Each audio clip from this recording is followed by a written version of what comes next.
Hey guys, 大家好。This is Jack Station。皆さんこんにちは、ジャックステーションです。今日は皆さんに外国語勉強が楽しくなるいくつかのコツを実体験を交えてご紹介させていただきたいと思います。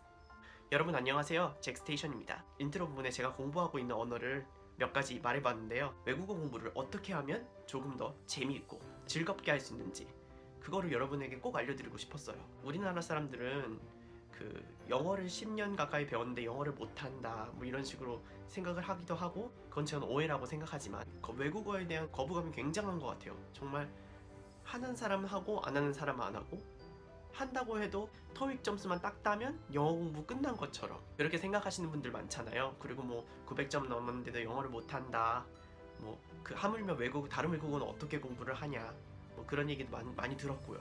근데 제 생각엔 영어뿐만 아니라 언어는 생활 속에서 즐기는 게 가장 중요하다고 생각해요. 근데 그 말을 많이 듣기는 하지만 그게 말이 쉽지 실천이 어렵잖아요. 그래서 제가 여러분께 언어 공부를 어떤 식으로 해야 더 생활 속에서 밀접하게 배울 수 있고 더 즐길 수 있는지 제 경험을 통해서 여러분께 말씀해드리고자 합니다. 제 경험이 여러분들 외국어 공부하시는 데 있어서 조금이라도 도움이 됐으면 좋겠네요. 일단 제가 어떤 경위로 일본에 왔는지 알려드릴게요. 저는 현재 일본에 두 번째 단기 유학을 하고 있고요. 첫 번째는 2012년부터 13년까지 교토대학에서 국비 유학을 했었습니다. 지금은 한국에서 대학교를 졸업하고 이제 대학원 과정을 또다시 일본 정부에서 장학금을 받으면서 생활을 하고 있습니다. 근데 제가 그 장학금을 받게 된 건 다른 요인도 물론 있겠지만 일본어 실력이 없었으면 힘들었을 것 같아요. 제가 일본어를 시작한 거는 전 사실 여기 일본에 오기 전부터 일본어를 한국에서 커뮤니케이션을 할 수 있는 단계까지 한국에서 만들었고요. 대학교도 일본어 특기자로 들어갔습니다. 이미 그 시점에서 제가 일본어를 어느 정도 능통하게 할 수 있게 됐었어요. 고등학교 2, 3학년 시점에서 이미 일본어로 의사소통이 되는 단계까지는 도달했습니다. 시작은 중학교 3학년 끝 무렵에 했어요. 그냥 히라가나 외웠다가 가타카나, 히라가나 가타카나 외웠다가 다 외웠다 하고 또 까먹고 두 달 후에 다시 하다가 또 까먹고 다시 하다 또 까먹고, 그래서 책 한 권이라도 끝내자. 그래서 중학교 끝 무렵, 고등학교 1학년 무렵에 혼자서 독학을 시작했어요. 그런데 일본어 공부가 너무 재밌는 거예요. 그래서 여러 가지 매체를 봐가면서 즐기면서 공부를 했어요. 일단 여러분들이 조금만 생각만 바꿔주시면 외국어는 정말로 즐기면서 배울 수 있어요. 제가 추천하는 생각 바꾸기 첫 번째, 외국어는 다른 공부와 다르다. 내 생활 속에 배우고자 하는 언어를 접합시키세요. 우리가 뭐 영어 하면은 영어는 토익, 토플 공부, 일본어는 JPT, JLPT, 중국어는 HSK 그렇게 생각을 하잖아요. 근데 그건 아니라고 봐요. 시험은 어디까지나 시험을 위해서 만들어진 지문이 있고 시험을 위한 단어를 따로 선별해 놓은 거기 때문에 원어민들이 일상적으로 사용하는 거랑 100% 같다고 볼 수가 없어요. 우리가 그래서 외국어 공부한다 하면은 단어 외우기, 문법 외우기, 그것들 물론 중요하지만 그것들을 계속 꾸준히 이어가는 게 정말 중요하기 때문에 외국어는 평생 공부하는 거거든요. 그래서 정말 중요한 거는 내 생활 속에 그 언어를 집어넣는 연습, 내 생활 속에 그 언어를 믹스시키세요.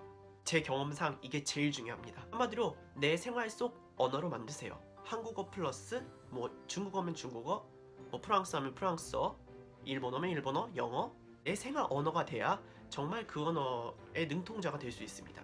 아무리 시험 고득점을 맞았다 하더라도 내 생활 속의 언어가 되지 않는 이상 몇 년이 지나면 점차 그 언어에 대한 지식이 떨어지게 돼 있어요. 그러니까 아무리 좋은 점수를 받아도 그 과정이 너무 스트레스였고 굉장히 인위적으로 집어넣었다면 그거를 매번 반복해야 되는 거잖아요. 떨어지면은 다시 올리고, 떨어지면 또 학원 가고, 떨어지면 학원 가고, 그 과정이 전혀 즐겁지가 않잖아요. 즐거움이 하나도 없는 그야말로 스트레스로 전락할 수 있거든요. 근데 그렇게 하시지 말고요. 생활 속의 언어로 만드시면 내가 스트레스를 받지 않으면서도 즐겁게 내 언어 근육을 쭉쭉쭉쭉 늘려나갈 수 있어요. 물론 시험으로만 공부한 사람보다 훨씬 더 자연스러운 프리 토킹도 가능하고요. 그래서 제가 한국에 있었을 때 재밌게 언어를 실전했던 예를 또 알려드릴게요. 저는 제 주변에 있는 뭐 언어 경관이라고 하는데요. 안판에 있는 메시지나 뭐 지하철에서 나오는 안내 음성, CF에서 나오는 뭐 영어 표현, 그런 걸 다 민감하게 받아들이고 요즘 인터넷으로 다 찾아봤어요. 아, 이건 틀린 표현이구나.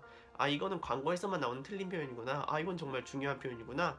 아, 그 원어민은 이런 식으로 발음을 하는구나 하는 체크를 하면서 생활 속에서 그 언어를 좀 찾아다니는 연습을 많이 했습니다. 예를 들어 지하철에서 나온 성우 음성도 집에서 연습했어요. 이번 역은 신촌역입니다. 내리실 문은 오른쪽입니다. This stop is 신촌.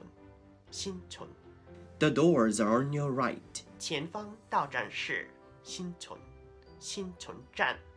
まもなく신촌駅です. 이런 식으로 외국어를 제 생활 속에서 항상 자극을 찾아다니고 그거를 집에서 또 따라하면서 놀았어요. 게임처럼. 그리고 관심 있는 분야를 해당 언어로 꼭 한번 보세요. 예를 들어 저 같은 경우는 이제 IT 관련 디바이스 같은 거 관심이 많거든요. 그렇다면은 유튜브로 새로운 디바이스에 대한 리뷰 동영상을 영어로 본다든지 혹은 일본어로 본다든지 리뷰 동영상 같은 걸 반복해서 보시면 어차피 그 기기의 성능이나 그 기기의 사양 같은 경우는 뭐 바뀌지가 않으니까 어떤 사람의 리뷰를 봐도 비슷한 표현이 계속 나오거든요. 그럼 그거를 계속 듣는 거예요. 그러면 자연스럽게 아, 영어로는 이런 식으로 표현하는구나. 아, 이런 식으로 발음하는구나. 아, 일본어로 이런 식으로 말을 하는구나. 중국어 이런 식으로 말을 하는구나. 자연스럽게 내가 관심 있는 거니까 몸에 스며들듯이 학습할 수 있는 거죠. 절대 외국어 공부를 텍스트만으로는 하지 마세요. 텍스트 플러스 내가 좋아하는 그 나라 언어로 된 콘텐츠, 그리고 내 생활 속에서 항상 찾아보기. 그리고 전 노래 가사 해석도 되게 많이 했어요.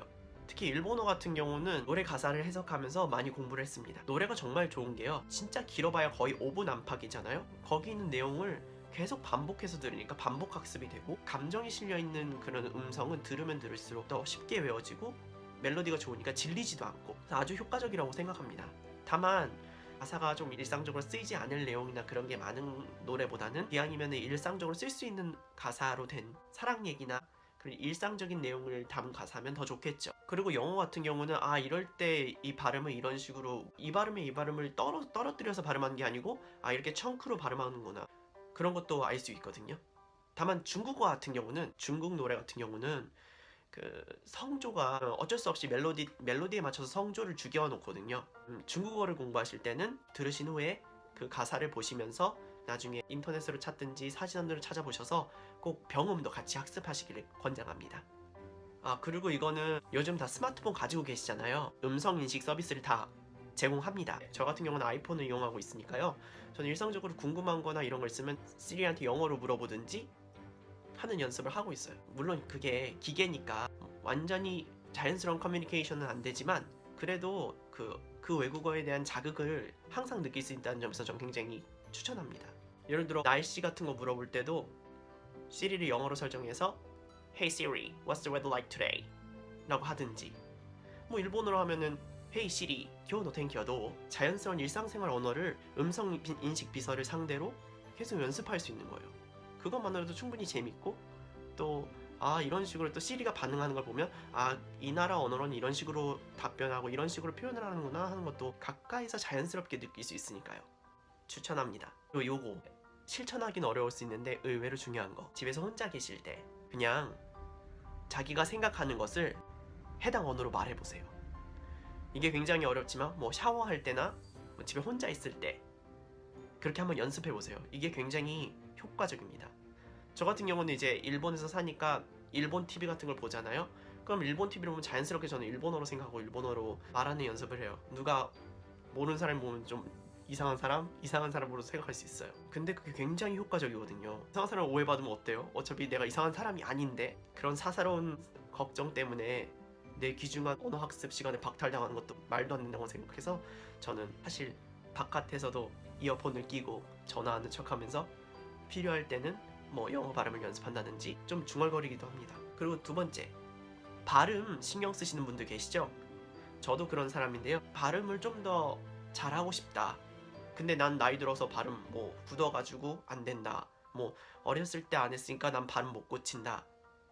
라고 생각하시는 분들 계실 텐데 전혀 그렇지 않아요. 저는 일본어도 이미 뭐 고등학교 들어와서 했으니까 언어학적으로 봤을 때는 이미 언어 형성기를 지난 상태거든요.